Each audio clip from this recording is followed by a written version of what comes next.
de silenciar uma atividade que dá emprego para 2 milhões de irmãos meus? Eu tenho esse direito? Ou não? A resposta está a ética provocada de novo. Mas eu acredito, eu não tenho a menor dúvida. Eu vim aqui para conversar com vocês sobre aspectos como eu os vejo, né? Se não fosse para dizer isso, não teria nem sentido vir aqui, porque o restante está nos livros e dito de maneira melhor do que eu estou dizendo aqui. Mas na realidade, como eu vejo, não há nenhuma razão nesse argumento, porque ninguém pode ganhar a sua própria vida à custa da vida dos outros. O dia que nós tivermos a menor tolerância com esse princípio, como sociedade, nós não existiremos mais. Porque é óbvio que o indivíduo que, para ganhar a sua própria vida, não rejeita a possibilidade de destruir o seu irmão, ele não pode viver em sociedade. Essa é a posição do criminoso. Ele enriquece, mas mata o seu irmão. Essa é a posição de todos os traficantes de droga que estão aí. Eles se enriquecem, mas matam o seu irmão. O argumento de, bom, mas eu não tenho outro emprego mais rendoso, também não serve. Porque nunca vai haver emprego mais rendoso que o do crime. Nós não vamos ganhar essa argumentação pretendendo doirar essa pílula. As profissões assim ditas construtivas, aquela em que eu trabalho, ganho o meu pão, o da minha família, e o meu trabalho ainda ajuda os outros, que é a profissão que interessa, é o trabalho que interessa. Essa nunca vai ser tão rendosa como o crime. Não vai. E é exatamente porque o crime não é substituível na sua rentabilidade que não pode ser aceito também. Mas vejam que é um problema ético que a gente fica pensando. E nós ficamos pensando muitas vezes em rodas menores. Eu já montei campanhas rotárias em vários ambientes em que eu trabalhei, eu acho que é minha obrigação. Eu fiz uma campanha no meu Rotary, mas tinha um companheiro lá que era um alto funcionário da linha do fumo. E eu me perguntei, sabe, será que é válido eu assumir aqui o púlpito dessa reunião para falar negativamente de uma atividade que dentro dos seus limites esse colega vem exercendo com sucesso? Mas são desafios éticos que nós temos que enfrentar. Aonde quer que vocês façam, vai haver essa provocação. E muitas campanhas não chegaram a ser postas em práticas por causa dessa vacilação ética que eu estou aqui comentando. Bom, encerrando essas considerações, a gente poderia perguntar o seguinte: e afinal a quantas nós andamos aí? Está aí a luta dos dois gigantes, o maior protetor da saúde e da vida, a medicina, o maior agressor da saúde e da vida, atualmente, o fumo. A quantas anda a briga? Bom, ela continua grande, pesada e forte. O fumo, com todos os comemorativos que nós antes arrolamos, ele consagrou-se nesse século, em termos de produto, como um dos dois negócios mais lucrativos da humanidade no século XX. O único produto que compete em lucratividade com o fumo no século XX é o petróleo, só. Então, é um inimigo tão fantástico no poder, mas tão fantástico, que tem a lei na mão, que tem os governos na mão, porque são dependentes pelos impostos que pagam à vista, pagam à vista. Esse inimigo fantástico, levanta-se um médico, levantam-se 100 médicos, 1000 médicos, mas a desproporção é evidente.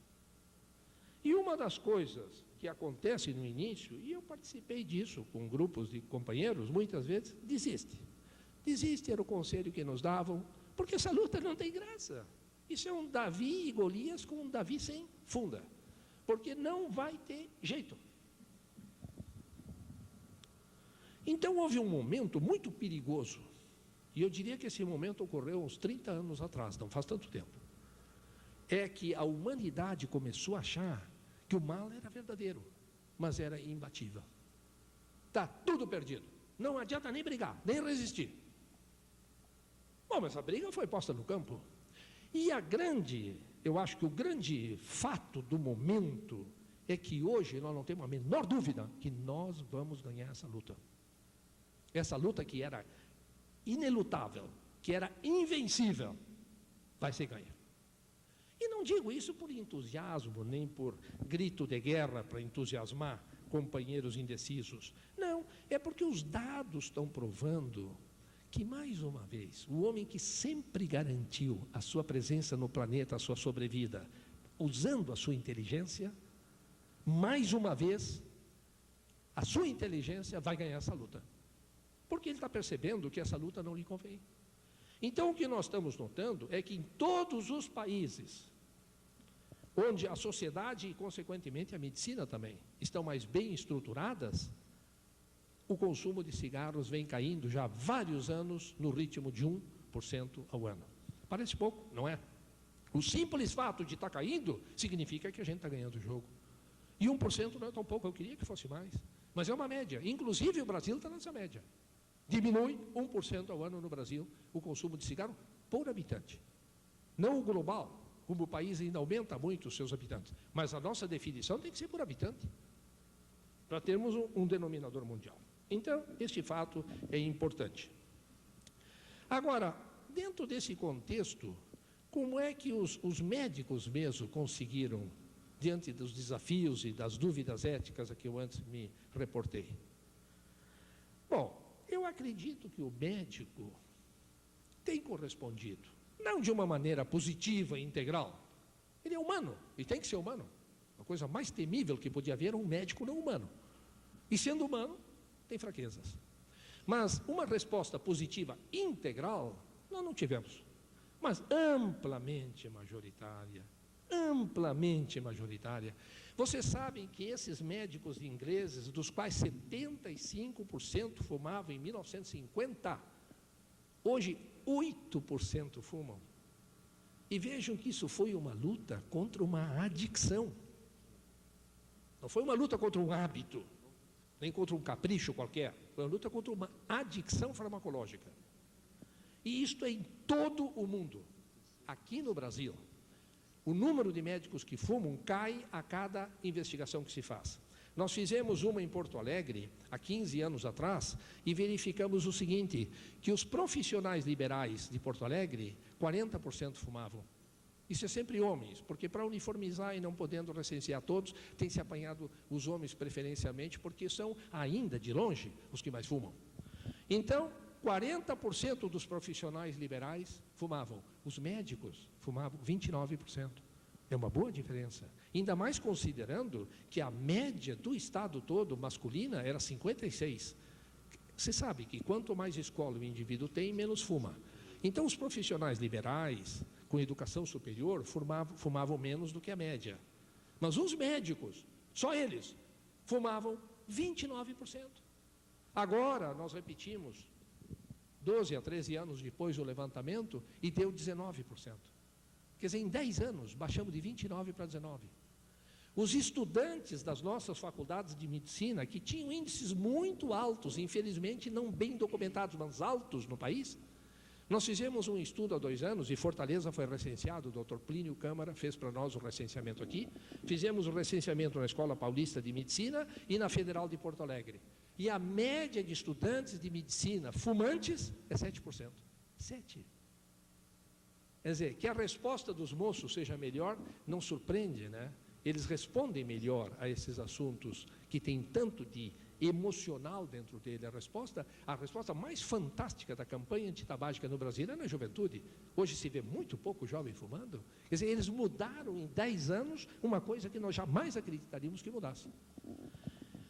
Então, tem havido uma resposta nessa função comunitária muito grande. E os médicos? Os médicos fizeram a campanha.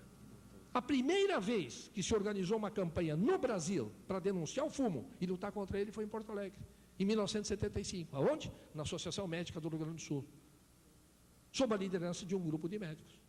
A primeira campanha nacional contra o fumo que se fez nesse país foi em 1979. Por quem? Pela Associação Médica Brasileira. Médicos que viram a repercussão muito positiva da campanha do Sul e resolveram generalizá-la ao Brasil. Então, o médico tem correspondido às expectativas que dele se faziam, dentro desse novo e fantástico desafio. Essa é a minha opinião. Agora, o que acontecerá se os médicos apagarem todos os cigarros do mundo? Vão apagar. Vão apagar. Eu só lamento a dúvida que eu tenho, quanto tempo será preciso para isso. Mas vão apagar. E o dia que apagarem? O que isso representará para os médicos? Financeiramente, nada. Terão menos doentes para tratar. Consequentemente, terão um menor ganho na sua profissão. Nada enche mais consultórios, hospitais, unidades de emergência e tratamento intensivo do que os produtos do fumo. Quando nós juntamos a oferta de bronquíticos, enfisematosos, dispneicos, anginosos, claudicantes, impotentes, e as muitas outras manifestações que o fumo nos traz, eles representam de longe o maior item na rubrica médica do Brasil e do mundo. Essa rubrica vai desaparecer. Que coisa maravilhosa, né? A gente imaginar que o hospital de câncer está vazio. Mas como é que se esvaziou, tchê? A comunidade parou de fumar. Está bem estudado que se pararmos de fumar, 40% da mortalidade por câncer terminou. Não morre mais. 40% desses milhares, não é? Mas e o médico? O médico vai ter 40% menos de pacientes para tratar. E a ponte de Safena? Vai ficar uma operação bem rara. 30% pelo menos delas é construída pelo fumo. Talvez mais. Acredita-se que talvez mais. Os médicos, mais uma vez, vitoriosos, ver-se-ão desempregados. Não tem importância. Nós vamos aprender outras coisas da saúde, da vida e da felicidade do homem. Muito obrigado.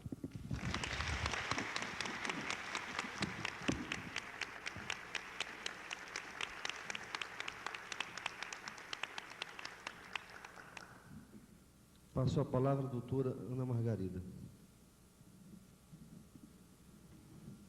Antes de parabenizar e agradecer o doutor Mário Rigato pela brilhante conferência, eu gostaria de agradecer a comissão deste evento por ter me dado a alegria de secretariar esta conferência.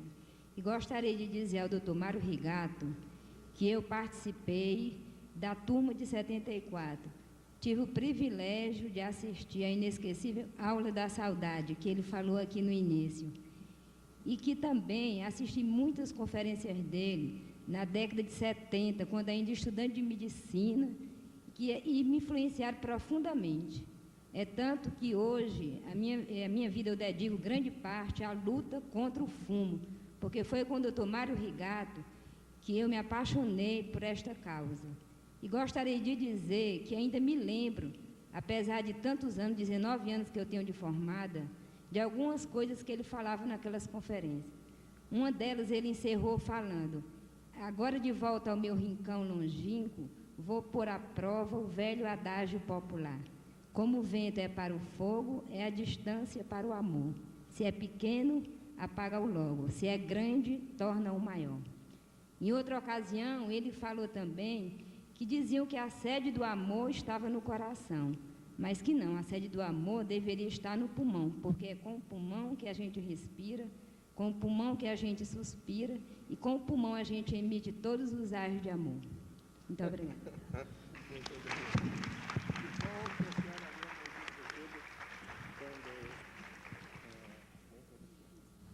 Declaro encerrada a conferência magistral.